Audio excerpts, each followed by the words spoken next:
नमस्कार, मैं हुमायूं सिंह और आप देख रहे हैं नेक्स्ट 9 न्यूज। आज आपका बहुत बहुत स्वागत है हमारे खास प्रोग्राम सियासी पंचनामा में। बिहार की 4 सीटों पर अब लोकसभा चुनाव का पहला चरण आज से शुरू हो गया है। आपको बता दें जिसमें औरंगाबाद और नवादा, गया और जमुई की सीट है, लेकिन इसमें जमुई और गया की हॉट सीट मानी जा रही है। वैसे में देखना होगा कि बिहार में इन 2 सीटों पर अपना परचम कौन लहरा पाता है। इन सभी सवालों के लिए हम अपने न्यूज रूम में मौजूद हैं और इन सभी साथियों से जानते हैं कि किस तरीके से बिहार की राजनीति में ये नया एक आयाम लिखा जाएगा। ये एक तरीके से इस सीटों पर किसकी दावेदारी ठोकी जा सकती है। हमारे साथ सिराज मौजूद हैं, इनसे जानते हैं कि जमुई सीट को लेकर काफ़ी ये सीट हॉट मानी जा रही है और वहाँ पर आप देख लीजिए गया में भी जीतन राम मांझी कहीं ना कहीं अपना एक दांव ठोकते हुए नजर आ रहे हैं। तो आपको क्या लगता है कि इन दोनों सीटों पर किसका समीकरण ज़्यादा मजबूत दिखाई दे रहा है? जी बिल्कुल, कहीं ना कहीं जमुई सीट जो है वो काफ़ी ज़्यादा चर्चा में है, क्योंकि जिस तरीके से अभी मौजूदा सांसद वहाँ से चिराग पासवान है और कहीं ना कहीं अब उन्होंने अपने जीजा को उतारा है। इसको लेकर के तेजस्वी यादव ने भी उन पर हमला बोला था और परिवारवाद के खिलाफ जिस तरीके से एनडीए का खेमा बोलता रहता है और जो है चिराग पासवान ने अपने ही जीजा को उतार दिया, तो कहीं ना कहीं एक सवालों के घेरे में ज़रूर थे चिराग पासवान। लेकिन अभी जिस तरीके से गाली कांड हुआ है, जो कह सकते हैं कि तेजस्वी यादव के सामने जब चिराग पासवान की माँ को अपशब्द कहे गए थे, इसको लेकर कि चिराग पासवान काफ़ी ज़्यादा मुखर होते हुए नज़र आ रहे हैं और चिराग जो कह सकते हैं आरजेडी का खेमा है या लालू परिवार है, उसके खिलाफ काफ़ी ज़्यादा सहानुभूति दिखाते हुए हमला कर रहे हैं, यानी इमोशनल कार्ड खेल रहे हैं। तो निश्चित रूप से जो चिराग पासवान के खेमे में जो सीटें हैं उस पर कह सकते हैं कि अभी जो राजनीति चल रही है इसमें निश्चित रूप से उनको फ़ायदा मिलेगा। रही बात आपने जीतन राम मांझी की बात की, तो उनके पास अभी 4 विधायक है, लेकिन अब जो है लोकसभा का चुनाव लड़ रहे हैं, तो ऐसे में देखना दिलचस्प होगा कि क्या वो एनडीए के साथ आए हैं तो उनको एक सीट का फायदा होगा। क्योंकि जीतन राम मांझी भले ही बड़ा चेहरा है, लेकिन बिहार में अब उनका वो रसूख नहीं रहा है कि वो अपने दम पर जो है एक लोकसभा सीट हासिल कर लें। भले ही वो विधानसभा में 2-4 सीटें जरूर हासिल कर सकते हैं, लेकिन लोकसभा चुनाव में उनका उतना बड़ा कह सकते हैं ओहदा नहीं है। तो निश्चित रूप से एनडीए में शामिल होने के बाद मुझे लगता है कि शायद उनको जो है कह सकते हैं एक सीट हाथ लग जाए। सिराज, लेकिन जैसा कि आपने जिक्र किया कि तेजस्वी यादव और कहीं ना कहीं चिराग पासवान में एक घमासान देखने को मिल रहा है, गाली गलौज का जिस तरीके से वीडियो सामने आया, तो ऐसे में क्या चिराग पासवान अब सिंपैथी वोट लेते हुए नजर आ सकते हैं? जी बिल्कुल, इमोशनल कार्ड तो खेलते हुए नजर आ रहे हैं। साफ तौर पर वो कह रहे हैं कि राबड़ी देवी जो है मेरी माँ जैसी है और मेरे सामने अगर उनको कोई गाली देता तो मैं ऐसे बर्दाश्त नहीं करता। और निश्चित रूप से तेजस्वी यादव अब घेरे में आ गए, क्योंकि आपको देखना होगा कि बिहार में अगर कोई युवा चेहरा है, नीतीश कुमार को छोड़ दें क्योंकि अब तो कह सकते हैं उनकी राजनीतिक जो करियर है उसका अंतिम दौर चल रहा है, लेकिन अब जो आने वाले बिहार के भविष्य हैं वो मुझे लगता है कि तेजस्वी यादव है, चिराग पासवान है। और चिराग पासवान इस बात को बखूबी समझते हैं कि आने वाले समय में तेजस्वी यादव से ही उनका मुकाबला होना है। यही वो बड़ी वजह है कि लगातार हर मुद्दे को लेकर के लालू यादव को ना घेर करके वो सीधा तेजस्वी यादव पर हमला बोलते हैं और कहीं ना कहीं तेजस्वी यादव को जवाब देते हुए भी नजर आते हैं। तो निश्चित रूप से ये राजनीति जो है अब बिहार में एक नया मोड़ ले रही है। जी बिल्कुल, ये राजनीति अब बिहार में नया मोड़ लेते हुए नजर आ रही है। लेकिन आपको बता दें जिस तरीके से चिराग पासवान अब कहीं ना कहीं सॉफ्ट तरीके से एक तरीके से तेजस्वी यादव को उतना हमलावर नहीं दिखाई दे रहे, एक सॉफ्ट कॉर्नर दिखाई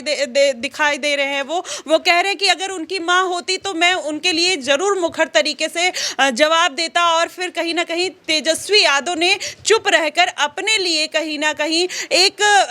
जो जिम्मेदारी से वो भागते हुए नजर आए हैं, उन्होंने मां का सम्मान नहीं किया और जिस तरीके से उन्होंने गाली गलौज सुनी है वो कहीं ना कहीं उनके लिए ठीक नहीं है। अब ऐसे में मेरे साथ दिनेश मौजूद हैं, इनसे जानते हैं कि जिस तरीके से बिहार की जो सियासी हलचल है, जिस तरीके से चुनाव हो रहे हैं, जमुई एक हॉट सीट मानी जा रही है और वहां पर गया में भी जीतन राम मांझी है, तो आपको क्या लगता है कि इन दोनों सीटों पर जो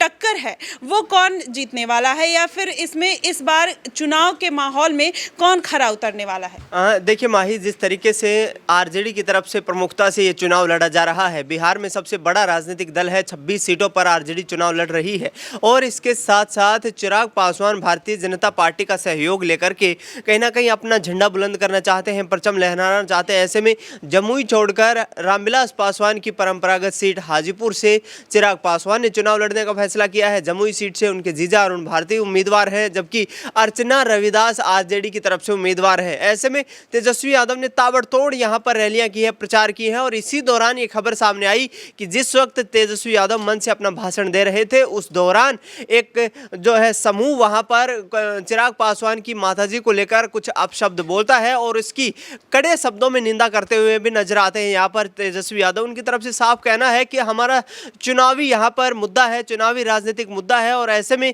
कहीं ना कहीं पर्सनल अटैक, यहाँ पर व्यक्तिगत अटैक किसी के ऊपर नहीं करना चाहिए। और ऐसे में जो भी ये किया गया है घटनाक्रम, ये निंदनीय है। इसके साथ साथ बिहार के डिप्टी सीएम यहाँ जो जिस तरीके से कहते हुए नजर आते हैं कि इस पूरे घटनाक्रम पर हम पूरी जांच करवाएंगे। सम्राट चौधरी की तरफ से कहा गया है कि पूरा ये जो षड्यंत्र है ये कहीं ना कहीं राजनीतिक तौर पर यहाँ पर आरजेडी की तरफ से किया गया है, क्योंकि उनके चुनावी जनसभा में इस तरीके की नारेबाजी हुई है। इसके साथ साथ तेजस्वी यादव की तरफ से कहना है कि इसके लिए भीड़ जो है अनियंत्रित थी, हजारों की संख्या में लोग वहां पर मौजूद थे और जिला प्रशासन या फिर पुलिस की टीमें जो है वो इसको नियंत्रित करने में नाकाम रही है। तो ऐसे में जो है एक दूसरे के ऊपर कटाक्ष का माहौल जारी है। लेकिन जमुई जो एक हॉट सीट बन चुकी है चिराग पासवान की जीत दर्ज करने के बाद, वहां से चिराग पासवान को यहां पर पटखनी देने के लिए तेजस्वी यादव लगातार जन प्रचार करते नजर आए। और अब देखना ये होगा कि आखिरकार जो बड़ी हॉट सीट बन चुकी है वहां पर आरजेडी का और इसके साथ साथ जो है चिराग पासवान की पार्टी का किस तरीके का प्रदर्शन रहता है।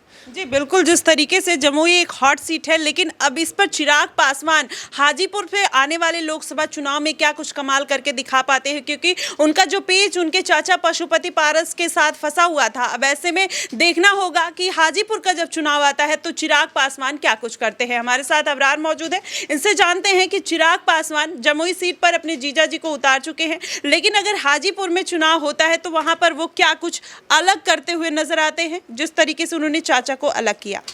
देखिए, चिराग पासवान ने जो बीते कुछ दिनों में जो है बयानबाजी की है, या फिर आप कहें कि उनके ऊपर जो आरोप लगे थे, या फिर चाचा पशुपति पारस के साथ जो उनका विवाद रहा और जिस तरीके से पशुपति पारस ने मंत्री पद से इस्तीफा दिया, इन तमाम बातों को देख कर के यही कहा जा सकता है कि पार्टी की छवि को एक नुकसान पहुंचा है, परिवार को नुकसान पहुंचा है। और चिराग पासवान फिर भी जो है इस बार जो है भाजपा के भरोसे कहें या प्रधानमंत्री नरेंद्र मोदी के भरोसे कहें, वो इस चुनाव को जीतने की कोशिश कर रहे हैं। अब देखते हैं कि इस बार क्या भाजपा की वो लहर